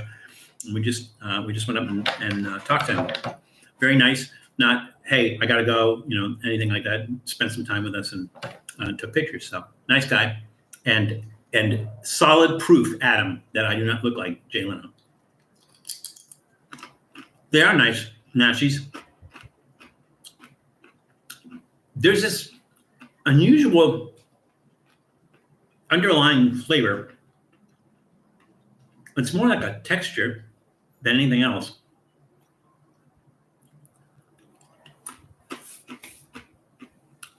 Now, usually when I have fried plantains, they're sweet. They don't usually put. I think the difference here is these have some salt on them, and they also have some chili powder on them, but not a lot. No, it's crunchy. They're not starchy. It's crunchy, but then it breaks down. It's not as soft as, well, plantains typically aren't soft because you usually cook, fry them or whatever you're going to do with them before they're ripe. So they're usually not soft, but I think my favorite thing with plantains is in Colombia, they have a dish called patacones. And what they do is they mash them with butter and they fry them. And then they put different like sauces and meats and stuff on top of them. Really, really good. That is a really, really nice flavor. And it kind of takes plantains in a different direction than I'm used to. Like anyone in the Southern California area, if you've ever been to a Porto's, you go to Porto's, they usually, if you're going to order a sandwich, they usually serve the fried plantains with the sandwich. And they're just like chips, essentially. They do have that little sweetness to them. But these are a little bit different because they have that little spiciness to them and that saltiness to them that typically they don't have. They're really good. They're crunchy and crispy, and I'm going to give them a thumbs up. All right, now my trivia question was, what is the common name for plantains? Let's see. Miguel Rangel said platanito, which is a little plantain. Let's see, looks like that was the only guess. The common name for plantains is cooking bananas because they're the ones that you would use to cook with them. And again, you typically cook them before they're ripe. So they're really, really firm. And most people don't eat them at that way because they're really hard to eat. They're very, very hard. So yeah. Sometimes, I don't know how they make them, but they're kind of, I don't know if they're sauteed or something, but they're sweet and they're squishy. So they're cooked. But typically, their plantains are called cooking bananas. They're in the banana family, but they're typically called cooking, or the other name for them is cooking bananas. Soft and mofongo. Yeah. But like I said, it's because they're cooked or they do something with it. I don't know if they boil it or what they do to it, but because typically, if you were to just take a plantain, peel it, they're green. If you go to the market and they actually have plantains, you'll see that they look like very, very big bananas and they're green. And if you were to just take one, peel it, and try to eat into it, you were like, ugh! It's like really, really chewy, really, most people don't. It's not like it's bad for you. They just don't eat it because it's very, very difficult to eat like that. All righty, folks. So let's move on. How are we doing on time? We're doing fine on time. We have half an hour left. We have, I think, 2 snacks left. And we'll probably have time for a goût mélange.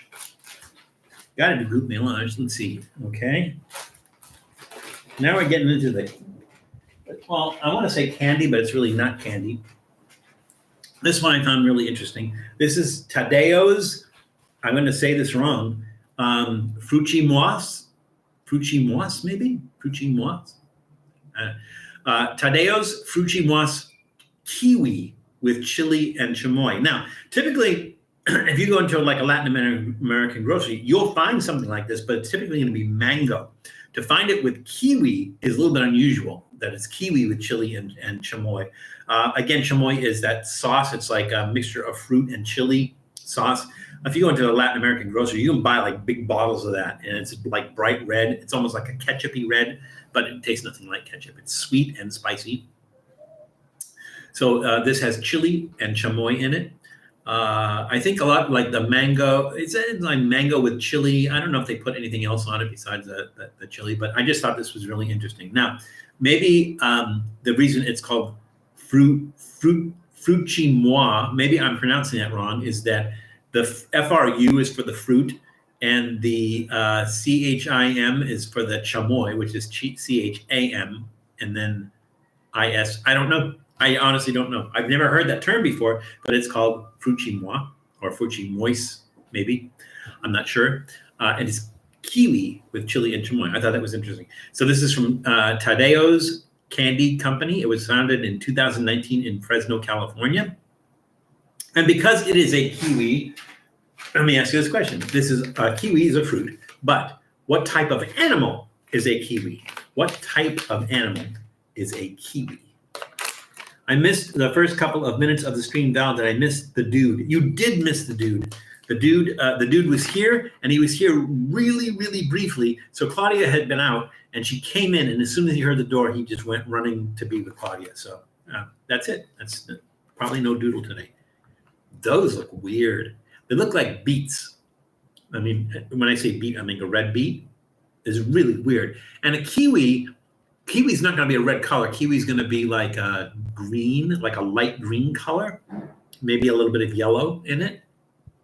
So my guess is they soak this in the chamoy, which is the sauce. It looks like it's soaked in there. Let's try this.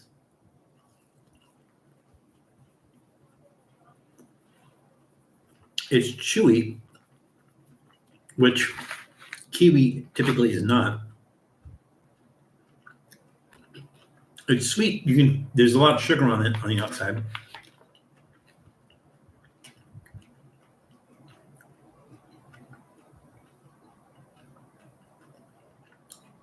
No. I was expecting this to be hotter. They have flames on it on the bottom here. There's flames there. It's not flame hot. As far as the heat goes, it's actually pretty mild. Look, it's a red blood cell. It's a big red blood cell. Doesn't that look like a red blood cell? Like a diseased red blood cell?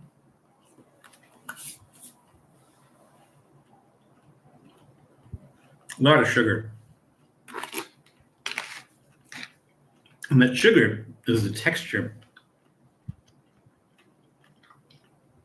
It's a lot chewier than the mango candy typically is. As a matter of fact, I'm going to go ahead and say the kiwi flavor doesn't exist.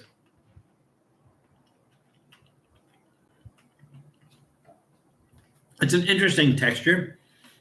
The chamoy and the chili have nice flavor. It's not really, really hot. It's not exceptionally hot.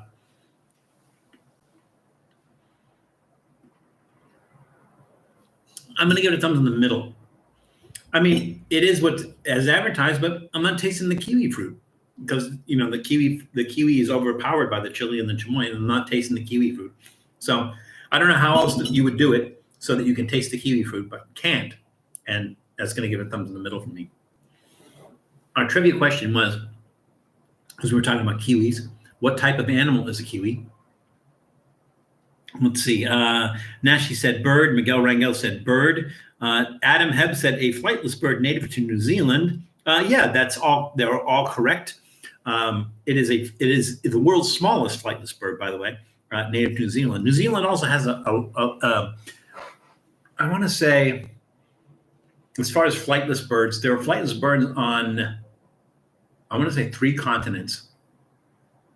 So South America has a flightless bird called the rhea, R-A-H-E-A. Africa has a flightless bird called the ostrich. You guys all know the ostrich. And then New Zealand and Australia have flightless birds. The kiwi, obviously, from New Zealand. And I think the cassowary is also from New Zealand. And if you've ever seen a cassowary, they have no feathers on their neck and face, and they have blue skin. They have a crest on the top of their head, and they're deadly. And when I say they're deadly, I don't mean that. I don't mean that in a like. You'll never see a cassowary in one of those places where you can go and feed the ostriches. You'll never see a cassowary in there, and then because they're aggressive and they're deadly, they have like a claw on their foot, and they will rip you apart. They will kill you. So they're very dangerous birds. They're not as big as ostriches. They maybe stand 6 feet tall, maybe something like that. They're not that tall, but they are deadly birds. So cassowaries, yeah. I wonder why people don't eat them. Maybe probably because they don't want to get near them. Hey Val, everybody, just got done watching the Cardinals lose to the Red Sox. Great to be back in time for the big finish. Well, Dave, welcome. You're always welcome. I'm glad you could make it. Cassowaries are huge and angry, full-on dinosaur. Yeah, actually, if you just see a picture of their head, they almost kind of look like a dinosaur. Well, dinosaurs related to birds anyway. All righty, let's see what we got left.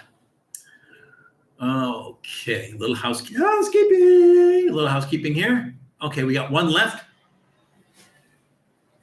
Going back into our cloth embroidered Trader Joe's grab bag. And we're going to try these. These are Sour Punch Scorchin Straws. So apparently they're sour and spicy. So these are from the American Licorice Company, which was founded in 1914 by Martin Kretschmer in Chicago, Illinois. Sour Punch straws were introduced in 1990. So there we go, Scorchin Straws. So there's the hot guy, and there's the sour guy. Let's see, level hot, it says 4 out of 5 hot. Assorted flavors. Product inside may vary from image on pack. Well, I hope so. I hope that's not what the product looks like. Let's see, what are the flavors? Spicy watermelon, chili lime, fiery mango, piping pineapple. I don't know whether they're natural flavors or not. They don't say, but they don't say that artificial flavors either. It just says assorted flavors. It doesn't say whether they're natural or artificial flavors. Contains bioengineered food ingredients. So maybe it actually does have a pepper with a human face. That would be bioengineered, wouldn't it? People don't eat cassowary because they're dangerous, and their meat is known for being very tough, even requiring a stone to be cooked alongside it to reach a palatable state, as suggested by an old recipe. I'd eat one. Well, we'll try one. I mean, some stuff like carnivores. Carnivores are not a good idea to eat because they eat other animals, and as such, have a tendency to have parasites. So that's always not a good idea. But I would try cassowary, I think. Cassowary stuffed with a, penguin. It smells like a fruit twist there. All right, let's see. Let's try. I don't know how many we're going to try. Let's start with the fiery mango. No, let's start with a chili lime because the lime's going to have some more citrus flavor. Okay. In addition to being allegedly hot, we'll see. It says straws. It is a straw. I was gonna put this in the beer and try to drink from it, but I don't want to ruin the beer. I don't want the beer to be sugary. I want to drink that. Oh, you know what I can do? I can do this. Let's try this. We have some left here.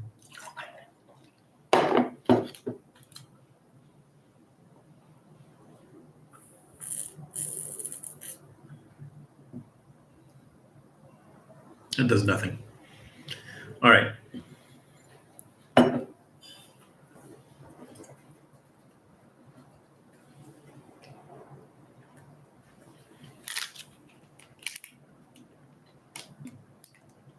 Let's see what they add for heat. Capsaicin. So they add extract. Oh boy, do they add extract. That's hot.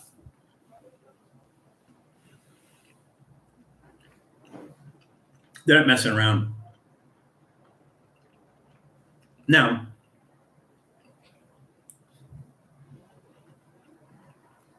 the lime taste goes really nice with the heat. The problem is it has capsaicin in it, but it doesn't have pepper in it. So you don't get the pepper flavor, you just get the heat. You get the lime, you get the heat. They're coated with sugar, but they're not overly sweet. Good God, they're hot. And it's a building heat too. Wow.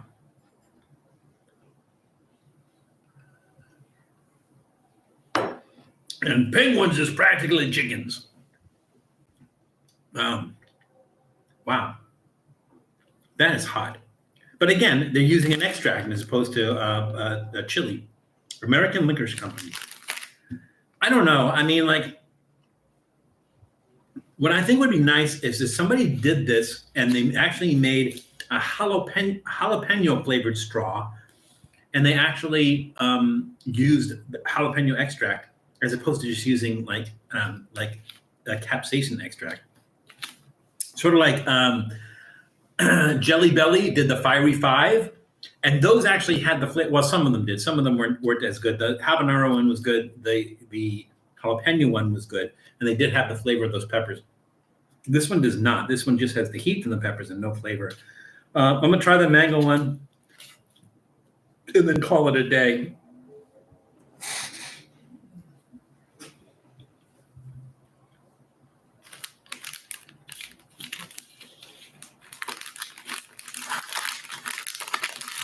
I'm getting a lot of these.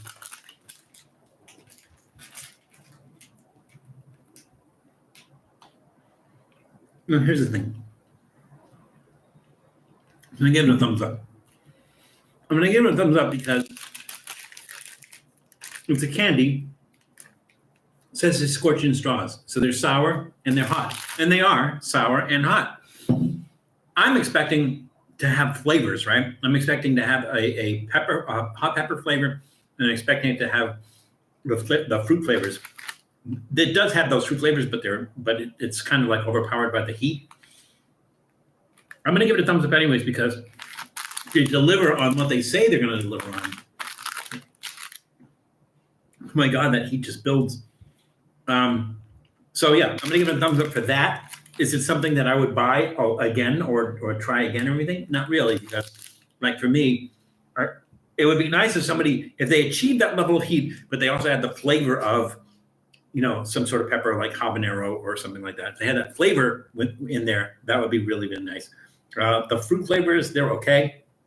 They're standard. There's nothing unusual there and everything, but I'm going to give it a thumbs up again because they deliver on what they say they're going to deliver on.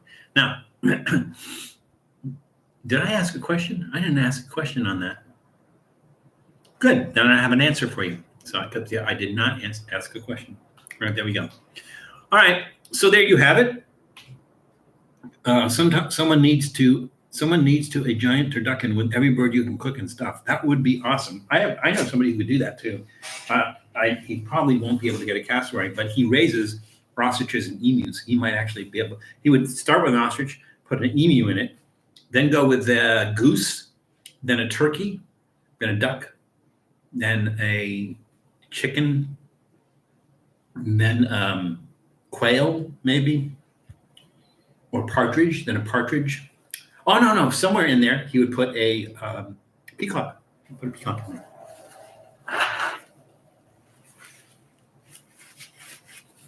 In the words of Paris Hilton, that's hot.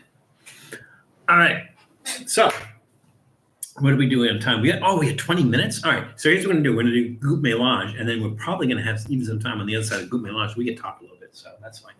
All right, goût mélange time. All right, let's do one of these straws here. Let's do something we didn't do. So let's try the pineapple one.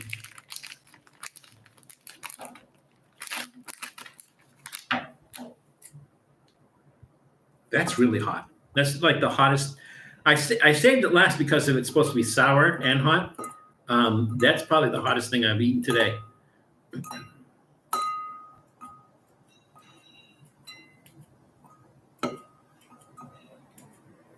I'm not crazy about stuff that uses extract though.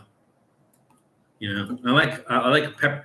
The idea with peppers, with chili peppers, the idea with chili peppers is you want to strike a balance between heat and flavor, right? If you have all flavor and a little bit of heat, that's okay. If you have all heat and no flavor, that's not okay. So if you ever watch The Last Dad, was it The Last Dad? No, what is that show? Hot Ones. You watch that show, Hot Ones. The second to last one they do is Tabam, and Tabam uses an extract, so it doesn't taste like a pepper, and it's just viciously hot for the sake of being viciously hot. So that's always the second to the last one. And so the last one they try is relief to the people that are trying it. We've done Tabam. I want to say we did on our Ring of Fire 5000. I think we did Tabam hot sauce. I think we did it with Julie, and yeah, it's all heat and no flavor. So it's like, as far as the hot sauce goes, not recommended at all. Well, not recommended by me. I mean, I guess if you're a chili head and you just want that heat, that's fine. But I don't. Oh, it's funny because when you cut into the kiwi, you can actually see the green in the kiwi fruit.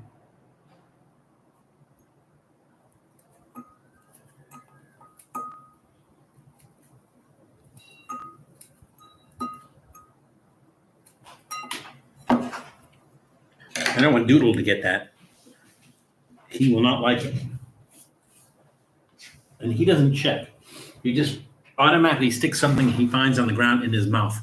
It doesn't bother checking to see if it's going to be good for him or not. All right, these delicious plantains. I think most stuff was pretty good today. We didn't really have a lot of stuff that failed. It is goop time. Don't forget swans and flamingos. No, I thought I said swan. I don't know that he has those. I don't know how edible they are. Anything he gets will be raised for food or a invasive species or something, right? And I know he raises he has Nana gooses. Now, I don't know if you're familiar with, or Nana geese. I don't know if you're familiar with the Nana, but Nana comes from Hawaii. And at one point in time, the Nana had almost become extinct. There were like 50 left in the world, and they've come back from extinction. They're not ultra plentiful and everything. It's kind of like the bald eagle. The bald eagle, same thing happened to the bald eagle. And mostly the reason that the bald eagle was in decline, it's not that people were hunting them, and it's not like people were eating them. The problem with the bald eagles was that people were using pesticides to kill stuff, and the pesticides run into the water, and the fish would have the pesticides in it. The eagles would eat the fish that have the pesticides in it, and those pesticides would make the eagles' eggs brittle. And so the eagles would lay the eggs, and the eggs wouldn't hatch because they were so brittle they would just fall apart. So once they banned a lot of those, and they did breeding programs for the eagles came back. It's like I know, like where Julie lives in Massachusetts, she sees bald eagles all the time. When I used to live in Portland, Oregon, I would see bald eagles all the time. But prior to that, it would be really unusual to see those bald eagles. I'm going to say, without a doubt, this is my favorite thing that I've had today. This is the Pizza Party chips. And again, to me, they don't really taste like pizza as much as they taste like Italian food, but really, really good. Lived in Alabama. Lived in Alabama when they released a bunch of eagles in the area to repopulate. They were beautiful to watch. I didn't know. I know they are a. I'm going to do this. I know that they are a bird of prey, but my understanding was they were a northern bird. So I don't know. I guess like as long as they have like mountains and very tall trees, they do okay. But I thought they were a bird more familiar with a cooler climate. In Big Bear, California, up in the mountains in Big Bear, California, which is about 2 hours from here, close to where Matt Zion lives. There was a bald eagle that had nested, and they had a video cam in the nest, and so people were waiting for the eggs to hatch because they laid eggs, and then they hatched, and they saw the bald eagle feeding the babies and stuff like that. So it was kind of cool because they had that. Maybe you're not cool to a bald eagle is go like, who put the camera in here? We'd like a little privacy, but I remember one time we were in, I want to say Hammond, Oregon. We were in Hammond, Oregon, and we were at the old Army base in Hammond, Oregon, and a bald eagle flew over our heads. It was about 20 feet above us. Just flew right above us, and it was just really spectacular to watch. And now our Muddy Buddies Cinnamon Toast Crunch just tastes like cinnamon toast. I kind of don't want to break these up so much. I might just put them in like that. That's fine. We'll just get 1 or 2 of them on a spoon. And last, and certainly not least, are Gigante Giant Homestyle Pork Cracklins. I don't know how easy this is going to break up. It dissolves in your mouth, but I don't want to put it in my mouth, have it dissolve, and spit it in there. You don't want to see that. I don't want to do that. That piece won't break. That's fine.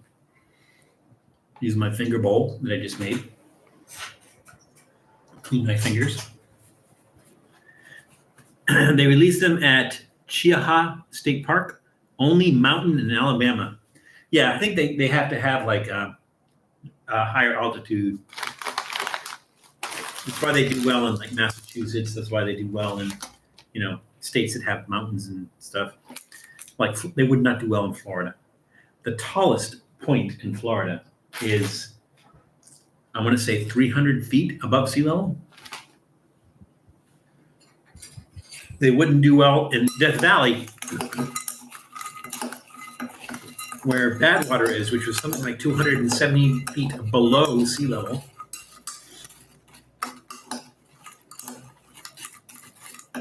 Well, I don't know if this is going to taste good, but it sure looks interesting.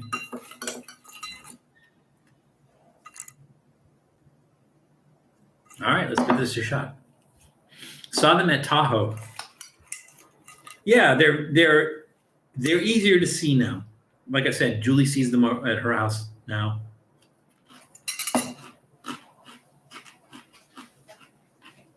What's sweet? The kiwi. I think it's the kiwi. And really sweet. I get the sugar from the Chex Mix Muddy Buddies. I think the crunchy part is the chicharron. Mm-hmm.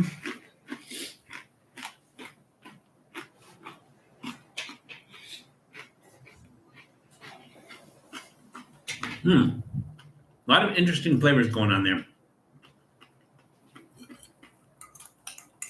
I haven't got really any of the flavor, the sour straws. Let me see if I can find a piece of that. Oh, here we go.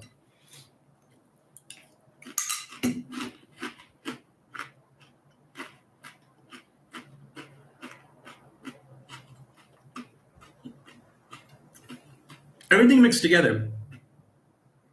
We do get a lot of fruitiness, which I think was coming from the kiwi.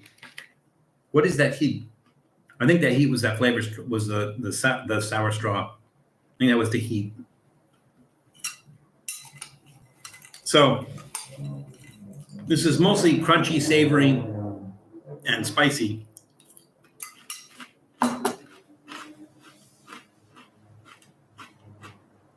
But the Muddy Buddies,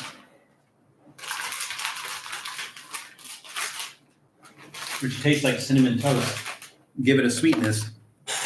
I just got stuff all over there. I think my favorite was the pizza party one. The pizza party ones were really good. Pizza party in a bag. I don't know about that so much.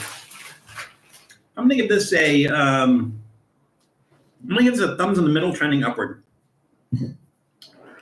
I don't know that I would ever make that like as a snack mix for people, but it has a lot of interesting textures and a lot of interesting flavors. And there's nothing. It's not like we put like sardines in here or anything. But we do have exceptionally sweet, exceptionally spicy, exceptionally salty, light and airy, crunchy, all kind of mixed in together, which makes it really interesting, which is why it's going to get a thumbs up. Not enthusiastic thumbs up, because it's like, I would never make this again.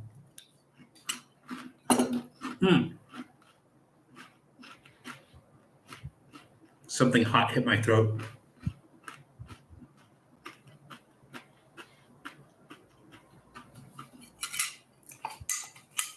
Yeah, I'm going to say thumbs up. I mean, obviously, I've done some gout mélanges where I've eaten 2 spoonfuls and go, that's it, done.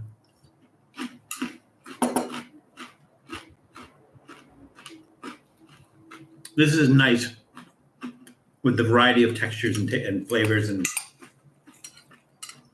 levels of heat.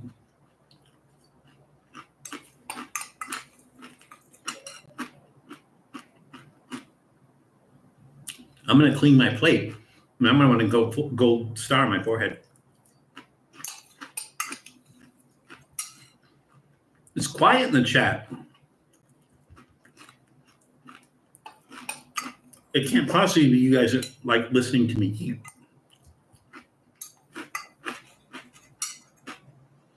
It could be we were disconnected.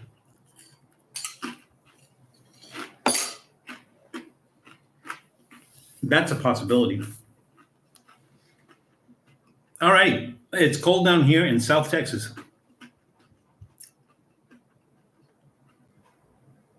How far down in South Texas are you? I thought you were in like New Braunfels or somewhere like that, Miguel. Weren't you? Weren't you somewhere like around New Braunfels? Quiet. It's too quiet. Somebody's up to something. San Antonio. Did they consider San Antonio South Texas? I mean, it's like an hour drive from Austin, and Austin is considered Central Texas. Well, they call it Hill Country, but it's considered Central Texas. They put the capital in the middle of the state. So I got a little bit of travel and history for you. When Texas became the Republic of Texas, and when they declared independence from Mexico, the capital was in a place called Washington on the Brazos. And the Brazos River emptied out into the Gulf of Mexico in near Houston. Now, if anybody's ever been to Houston, Houston was like the Florida of Texas. And I don't mean that, from a people standpoint. I mean that from a climate standpoint. It's hot and it's humid 365 days a year. Well, it's not hot 365 days, but it's humid, very, very humid, 365 days a year. In the Houston area, they're subject to flooding. It's swampy. It's buggy. They're subject to hurricanes and tornadoes, and again flooding. And so initially, they declared the capital of Texas as Washington on the Brazos, which was close to Houston, and then they moved it inland to Austin later on, just because it was so inhospitable in that area. So we all have the motorcycle neighbors. Oh, you could hear that. Oh, that's because I don't have the headset on. That's noise canceling and everything, so you could actually hear the motor. Yeah, there's like a main drag out here, and it's like 1 o'clock in the morning. You hear them, not necessarily the motorcycles, but like people who want to be street racers and stuff. It's really dangerous. So a few years ago, there were some, I guess, high school kids, and some people were racing down the main drag, and somebody came out to the side street, and they were just kind of inching out, but the other car was coming so fast that it just destroyed the car and killed I think it was 3 or 4 kids that were in the car and everything. So really, really dangerous. They have like cameras everywhere, but it doesn't seem to help. So yeah, I think maybe everyone has them somewhere. I mean, unless you're like really, far out in the boonies or something, where you live in mountainous things where you have to go over dirt roads or something, you're not going to have that. But I think, anywhere you live that's somewhat of a major city, you're going to have something like that.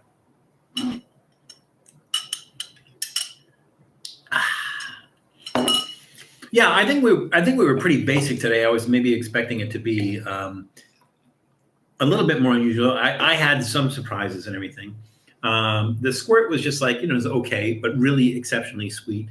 But I wanted to try it because I'd never tried the Ruby Red squirt, which has been out for a few months and everything. So the beer was really good, or our adult beverage. Our adult beverage is really, really good. So we have a few minutes left, and unless you guys have any, well, wait a minute. I just realized something. What have you done with the real Val? The real Val would have had audio difficulties by now. No, the real Val would have had audio difficulties 5 minutes in, so we'd have to start all over again like we did last time.